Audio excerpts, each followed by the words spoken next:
Siege of Syracuse, 213 to 212 BCE, city of Syracuse, Sicily. Following his victory in the 216 BCE Battle of Cannae, Carthaginian general Hannibal Barca appeared to have the military advantage.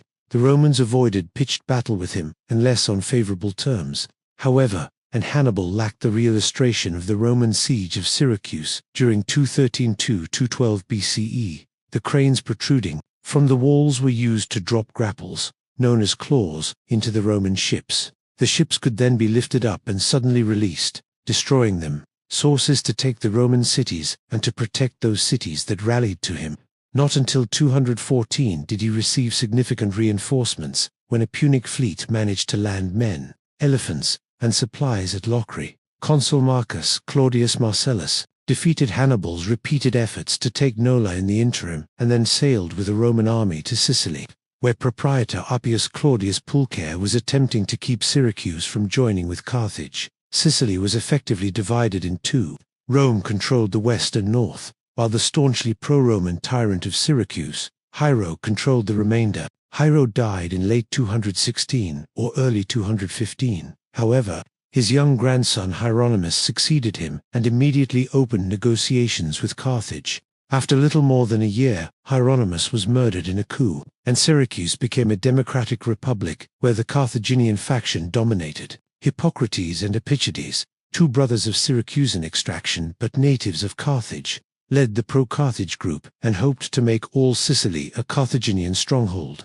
The government therefore sent Hippocrates and 4,000 men, many of them deserters from the Roman army, to garrison the city of Lentina. From there Hippocrates began to raid the Roman portion of the island. On his arrival in Sicily, Marcellus immediately seized Lentina and ordered all Roman deserters taken prisoner there to be beaten with rods and then beheaded. Hippocrates and Epichides, who had joined his brother at Lentine, escaped and subsequently spread the story that the Romans had massacred all inhabitants of the city, including women and children.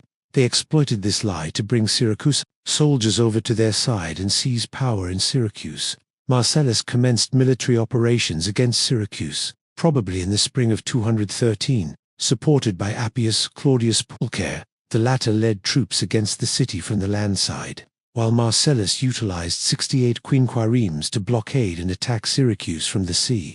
The Roman land force may have numbered 16,000 men. Both sides employed a number of novel devices. For instance, Marcellus had 4 pairs of galleys specially prepared. He ordered removal of the starboard oars from one side and the port oars from the other. The two ships were then lashed together. Solid scaling ladders were mounted in their bows. These could be raised by means of ropes attached to pulleys at the tops of masts in the center of the ships. The resulting craft was known as a sambuca, because it somewhat resembled a harp-like instrument of the same name. The sambuca enabled troops in the ships to reach the top of the city walls. On the land side, the Romans employed tulin. These assault machines consisted of a boom and counterweight mounted on a mast. A large wicker or wooden basket was attached to the far end of the boom. This basket, loaded with men, could be lifted by soldiers pulling down the other end of the boom by means of ropes wound around a capstan. The Syracusans, on the other hand, had a formidable asset in the celebrated geometrician Archimedes. Then, in his 70s, he developed a number of innovative military devices. To attack the Roman ships, Archimedes arranged catapults and ballistas situated in batteries according to required range. He also came up with a type of crane that extended over the walls and employed a grapple, known as a claw, to hook onto a ship. A counterbalance enabled the crane to lift the ship. Letting it go again would dash the vessel to pieces. Another technique was to drop heavy stones on the ships that would crash through their hulls and sink them. A number of these boulders, one of which was said to weigh 10 talents, 670 pounds, were dropped on the sambucas, destroying them. Archimedes also used smaller, shorter-range catapults, known as scorpions, to hurl boulders and stones at the attackers. The most controversial story of the siege concerns Archimedes' supposed invention of burning mirrors, whereby the sun's rays were reflected to set fire to the Roman ships. All Roman attempts to overcome the city, by land and by sea, were failures, including a night attack from the sea against a section of the wall that seemed to offer maximum protection from the Syracusan war machines. With only heavy casualties to show for his efforts, Marcellus settled in for a siege and blockade. In the meantime, he sent some Roman troops to defeat the other rebel Sicilian cities. In one instance, surprising a force under Hippocrates near Acala and inflicting 8,000 casualties.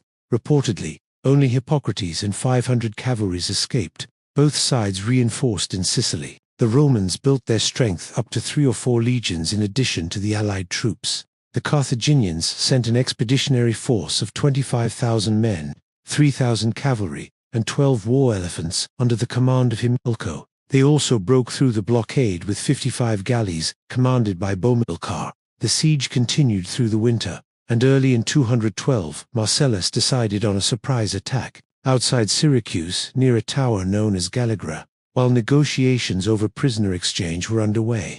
One of the Romans carefully calculated the height of the tower based on its even blocks of stone. Shortly thereafter, taking advantage of the distraction of a major festival in Syracuse dedicated to the goddess Artemis, Marcellus sent at night 1,000 men with scaling ladders against the Gale Agra Tower.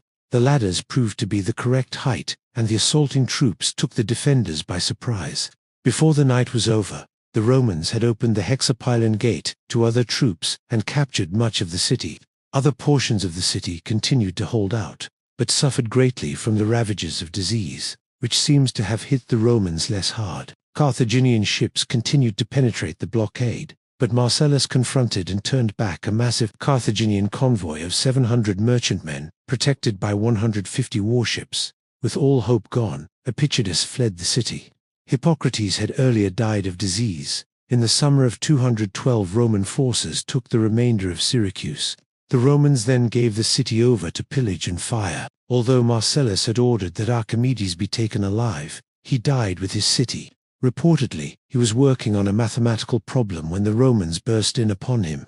The soldiers were ignorant of the identity of the old man, who demanded that they not disturb his circles in the dirt, whereupon a soldier dispatched him with a single sword thrust.